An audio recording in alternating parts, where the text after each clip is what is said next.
Salut, l'Azur de Mallarmé, poésie GF Flammarion numéro 504, page 59.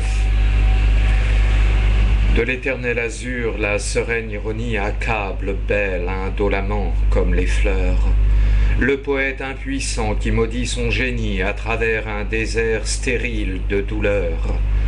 Fuyant, les yeux fermés, je le sens qui regarde avec l'intensité d'un remords atterrant.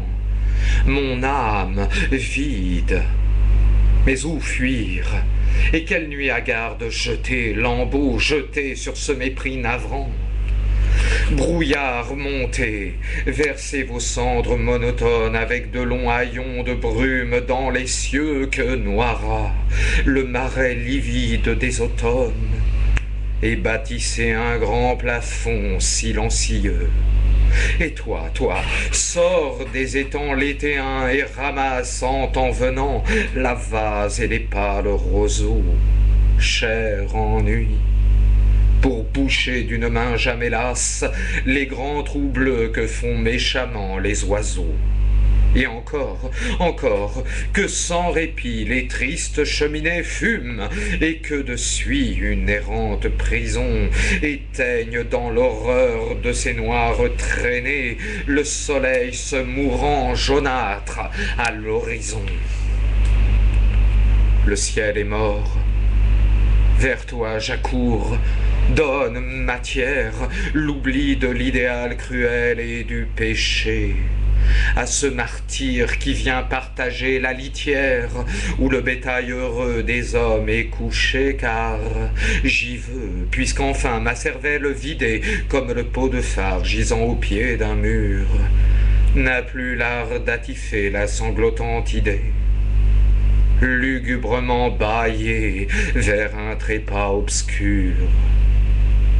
Mais en vain, l'azur triomphe et je l'entends qui chante dans les cloches.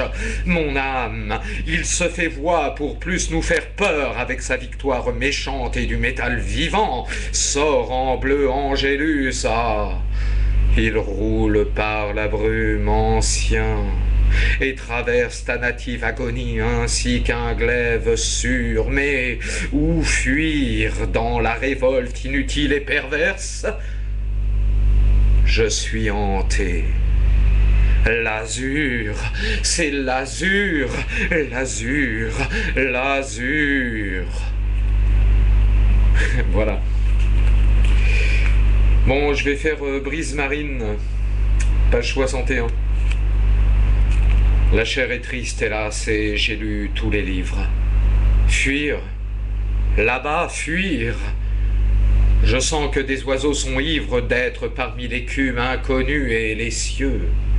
Mais rien, ni les vieux jardins reflétés par les yeux ne retiendra ce cœur qui dans la mer se trempe à mes nuits, ni la clarté déserte de ma lampe sur le vide papier que la blancheur défend, et ni la jeune femme allaitant son enfant. Alors je partirai. Steamer, balançant ta mature, lève l'ancre pour une exotique nature. Oui, un ennui, désolé par les cruels espoirs, croit encore à l'adieu suprême des mouchoirs. Et peut-être les mâts invitant les orages sont-ils de ceux qu'un vent penche sur les naufrages, perdus, sans mât, ni fertiles îlots. Mon cœur entend le chant des matelots.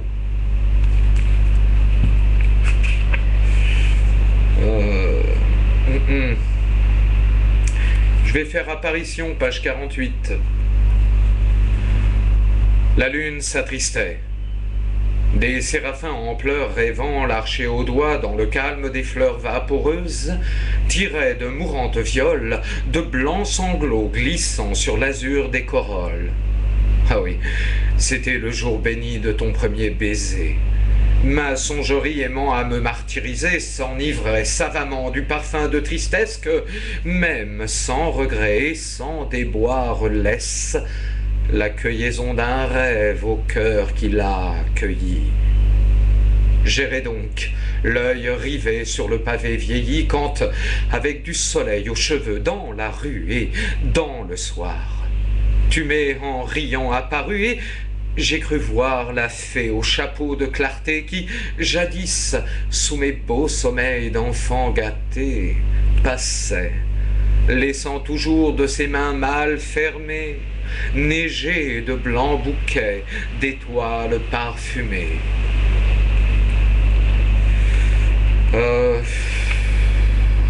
Je vais faire page 49, placé futile.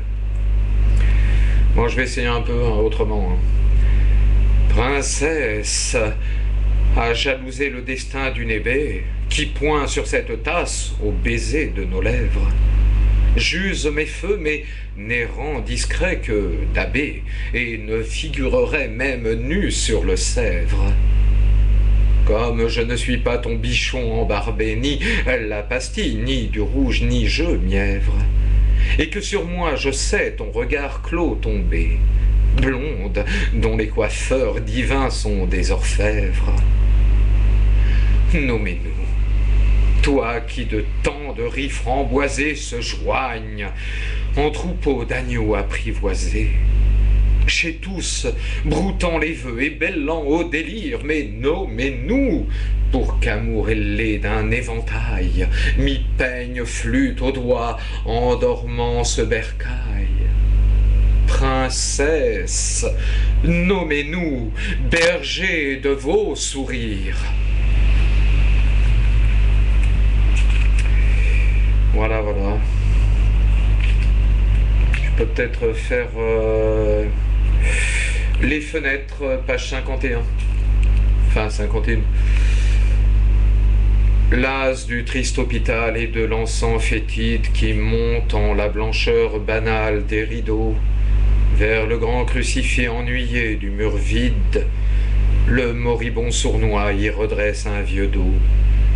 Il se traîne et va, moins pour chauffer sa pourriture que pour voir du soleil sur les pierres, coller les poils blancs et les os de la maigre figure aux fenêtres qu'un beau rayon clair veut aller.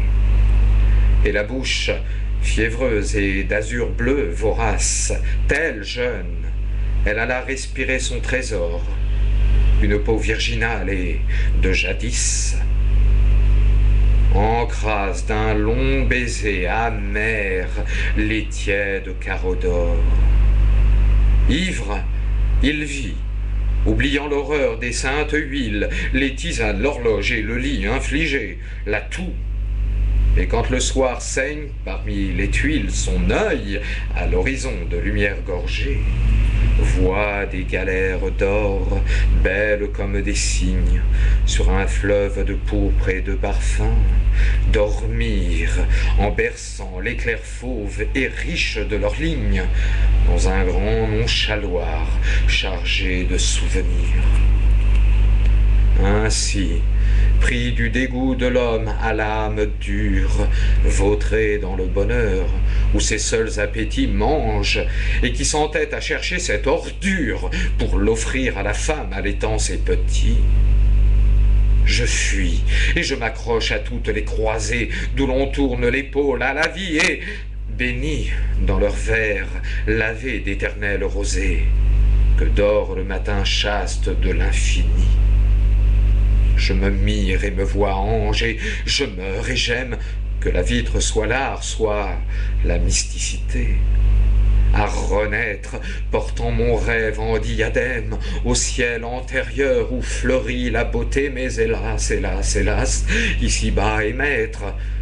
Sa hantise vient m'écœurer parfois jusqu'en cet abri sûr, et le vomissement impur de la bêtise me force à me boucher le nez devant l'azur.